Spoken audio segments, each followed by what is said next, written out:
하루 300원을 똑똑하게 쓰는 방법 갓산균 스포츠앤플러스에서 20% 할인된 가격으로 만나보실 수가 있습니다. 더보기란을 참조해 주시기 바랍니다.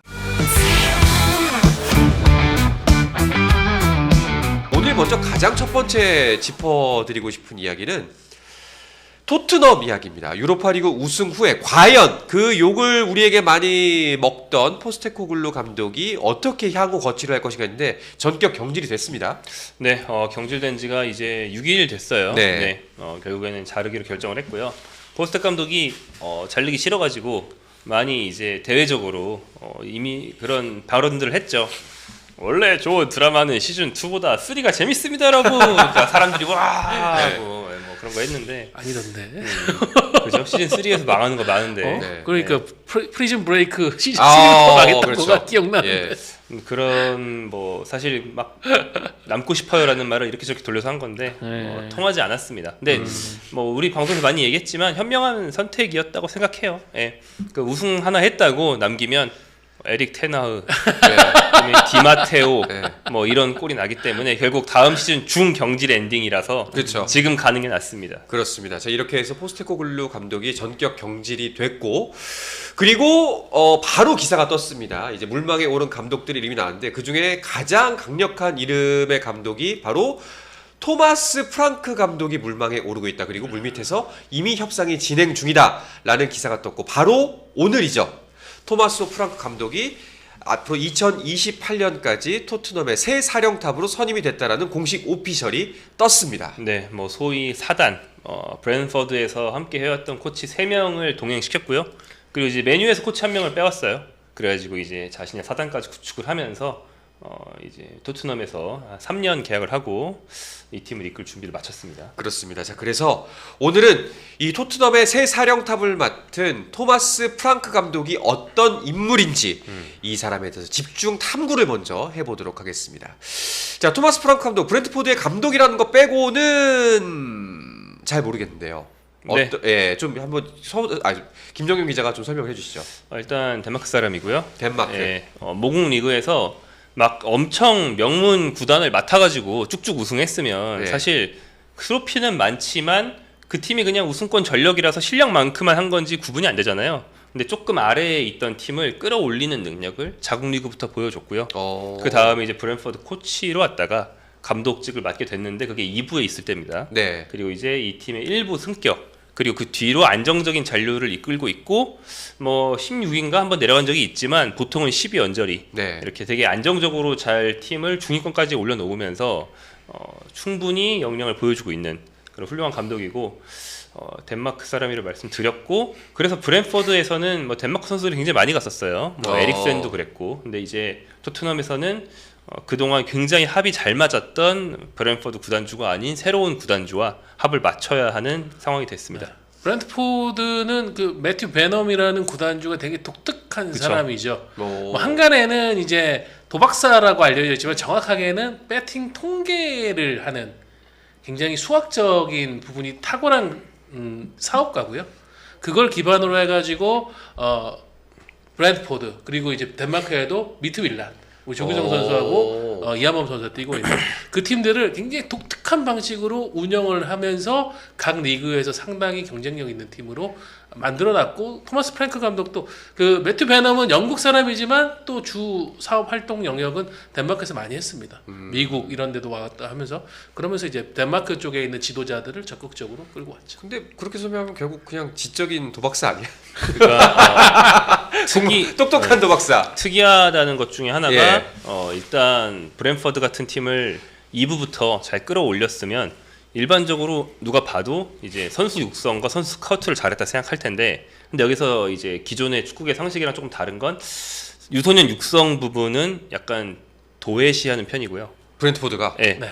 자체적으로 키워서 끌어올리고 이거 너무 오래 걸리고 중간에 뭐 성장을 생각만큼 못하든 부상을 입든 변수가 너무 많잖아요. 그런 거 말고 20대 초반을 사는 게 낫다. 그러니까 미국 메이저리그가 마이너리그 팀들 운영하는 방식처럼 전 세계에 있는 10대 후반, 20대 초반 유망주들을 끌어와가지고 B팀식으로 운영해가지고 그 일환이 우리나라 이제 김지수 선수가 그렇죠. 그러면은 이게 비유를 하자면은 그 씨앗을 사오는 게 아니라 이미 모종을 뿌려서 어느 정도 자란 묘목을 사오는 그런 느낌이죠. 네. 이게 더 성공 확률이나 여러모로 네. 막 돈을 막 또 통계적으로 굴려봤을 때 이게 맞다. 네. 그렇게 하고 있는 거고. 그래서 브랜포드는 보면은 유소년 육성부터 시작한 팀들은 진짜 어릴 때는 완전 엄청 반짝반짝하는 천재를 막 긁어 모아서 대박이 나든지 중간에 뭐 얘가 사고를 치든지 해가지고 망하는 둘 중에 하나라서 한 명의 천재와 상당히 많은 망한 선수가 나오는 경우가 많거든요. 네네. 근데 브랜포드는 슈퍼스타는 뭐 지난 몇 년 하면서 배출한 적은 없다고 보셔도 돼요. 근데 중간 정도, 중상 정도의 선수들을 계속 배출했어요. 네. 그게 이제 더 현명하다는 거죠. NBA의 모팀이 생각이 납니다. 자, 그러면은 토마스 프랑크 감독에서 조금 더 깊이 토파 보도록 하죠. 과연 어떤 커리어를 가졌는지부터 한번 쭉 살펴보도록 하겠습니다. 자, 일단은 1973년생이네요. 올해 51살. 그리고 덴마크 국적이라고 했고 선수 출신인가요? 네, 프랑크 감독 선수 출신인데 선수 시절 경력은 사실 우리가 별로 주목하고 있지가 않아요. 네. 왜냐면 이제 감독이 된 뒤에야 우리가 이제 시야에 들어온 정도의 그런 사람이기 때문에 뭐 많이 주목하고 있지는 않습니다. 그러면은 처음에 지도자 생활은 덴마크에서. 네, 덴마크에서 이제 아마추어 선수로만 이제 활동하고 지도자 생활을 이제 바로 넘어간 그런 케이스인데 아까 말씀드린 것처럼 브랜퍼드에서 이제 코칭 스태프에 합류한 뒤에 감독으로 승격되는 그런 과정을 거쳤고. 그래서 사실은 감독으로서도 좀 밑에서부터 밟고 올라온 거죠. 그러니까 뭐 보통 뭐 덴마크나 노르웨이 출신의 감독들이 프리미어리그 왔다 그러면 막 해당 나라의 스타 출신이든지 해당 나라 1위 팀을 막 우승으로 이끌어가지고 막 그 나라 1위 팀에서 트로피 10개 수집하고 이런 경우들이 많거든요. 뭐 근데 이제 이 사람은 진짜 그냥 실력으로 인정받아서 다져서 올라온 거죠. 그냥 진짜 뭐 맨 그 일반 회사를 치면은 사원부터 시작해가지고 결국에는 맨 처음 사장 자리까지 올라간 그런 케이스 같네요. 입지 전적이라고 하죠. 예. 네.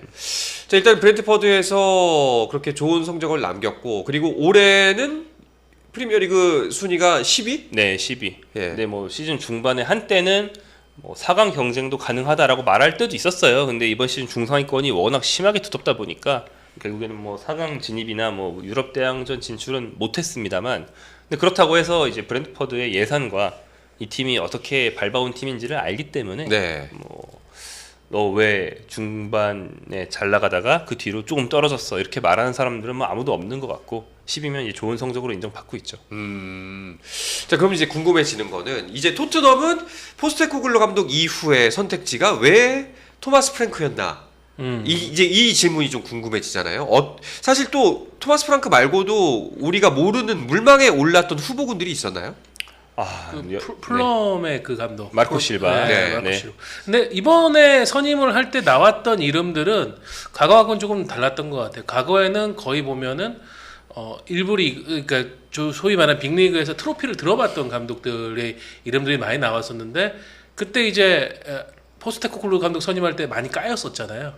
그 경험 때문인지 이번에는 약간 이제 포텐셜이 굉장히 높은 감독들, 40대 이 정도의 감독들을 후보군을 많이 봤던 것 같아요. 뭐 보머스의 안도니 이라올라도 얘기가 있었고, 근데 뭐 사실 기대치나 이 감독의 야심이나 뭐 연봉이나 여러 가지 종합해 볼 때 토마스 프랑크 정도가 좀 냉정하게 말하면 17위 팀이 모셔올 수 있는 최선이 아니었나.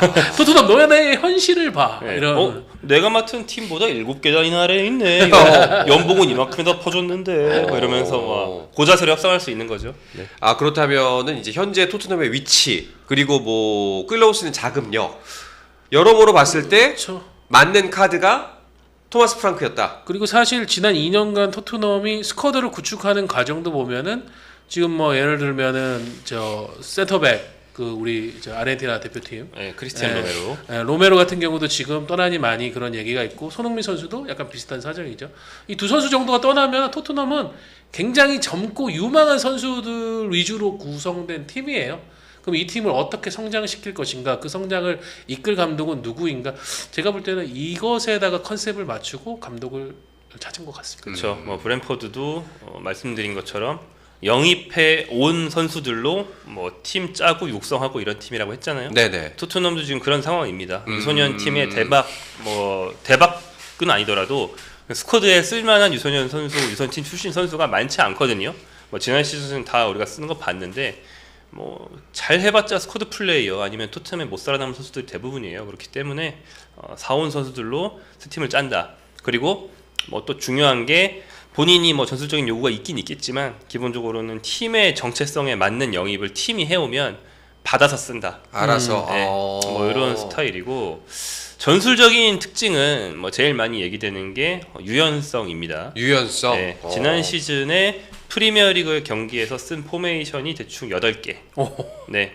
팔색조 전술. 네, 진짜. 사실 뭐 이 8개에는 좀 허수도 있다고 할 수 있는데 네. 왜냐면 5-3이랑 3-5는 거의 같은 거라든지 뭐 허수도 있지만 그래도 굉장히 전술이 다양하고 그 다음에 선수를 쓰는 방식도 다양하다 이렇게 볼 수 있고요. 예를 들어서 뭐 저희 이제 제가 원래 다니는 회사 풋볼리스트에서 브랜트퍼드의 김지수 선수 인터뷰를 마침 최근에 해가지고 저희 회사 후배 기자가 김지수 선수한테 물어봤어요. 네네. 네, 토마스 프랑크 감독이 이제 토트넘을 하게 됐는데 어떤 사람이냐 그러면서 뭐 되게 좋은 얘기를 많이 했어요. 굉장히 유연한 전술과 평소 훈련부터 자기가 겪어본 감독 중에는 차원이 다르다. 그러면서 유연함의 예를 든 게 뭐냐면 김지수를 센터백이잖아요 그 선수.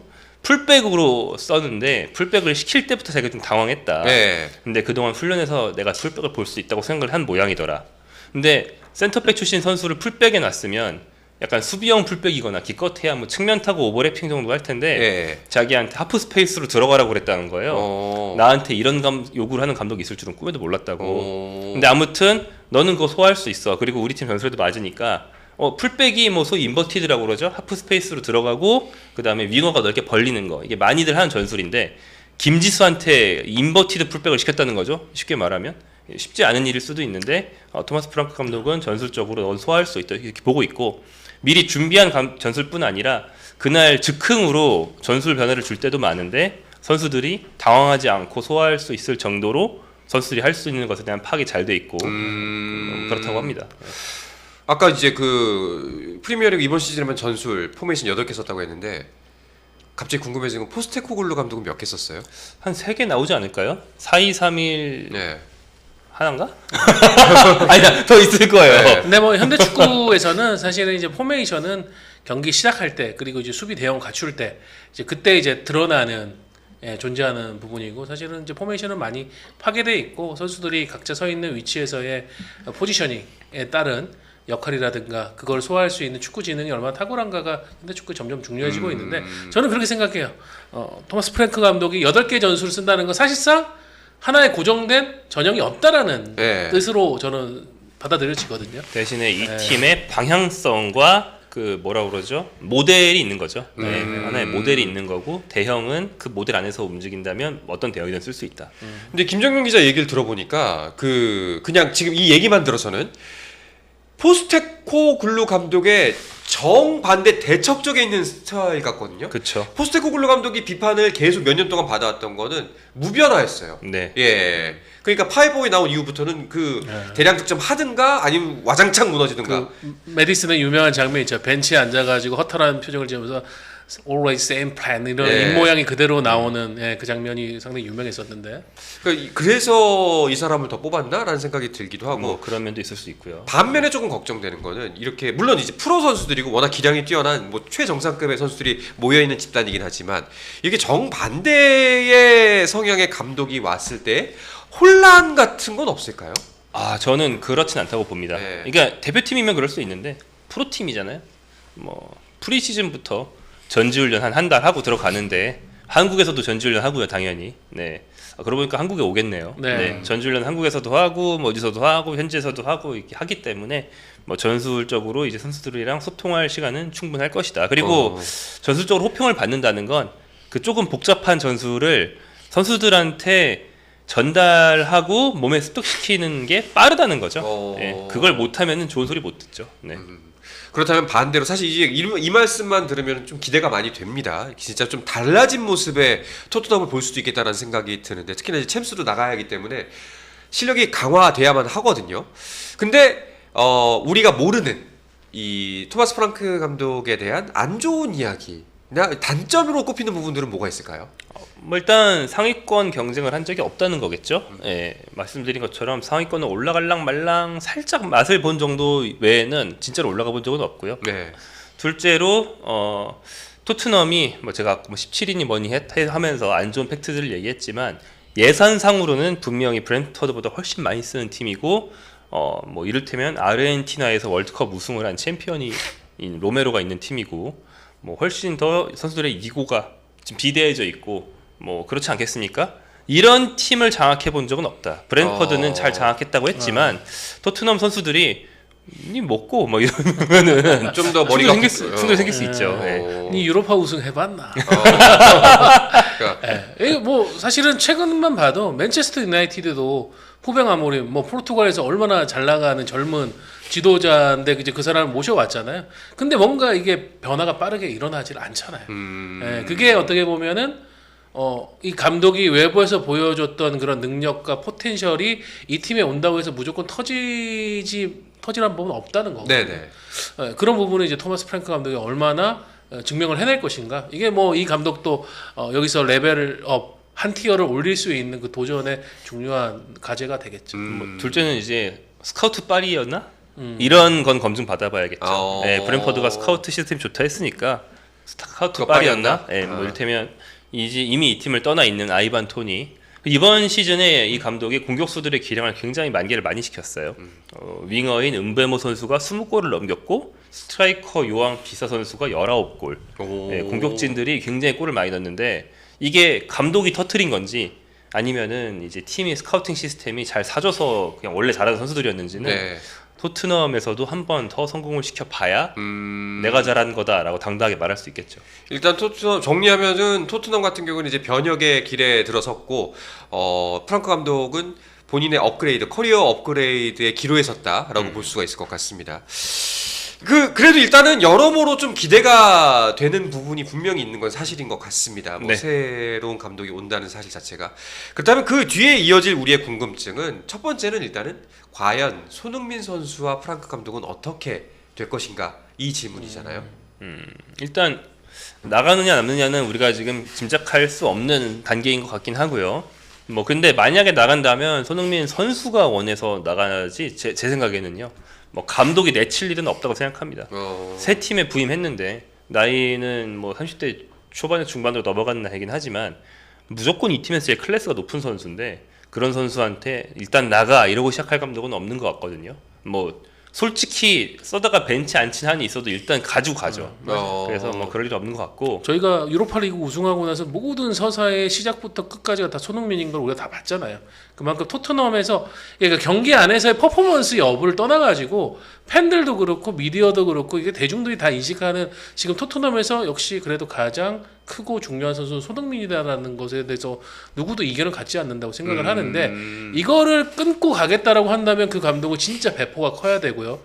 그리고 즉각적으로 성공을 보여줘야 되고요. 그 정도의 자신감과 계획이 없다면은 제가 봐도 손흥민은 당연히 감독이 일단은 계약 기간이 남아있기 때문에 안고 가는 쪽을 먼저 생각할 것 같아요. 근데 이제 전술적으로 맞을 것이냐 이걸 물어본다면 저는 포스텍 감독의 두 번째 시즌보다는 낫다.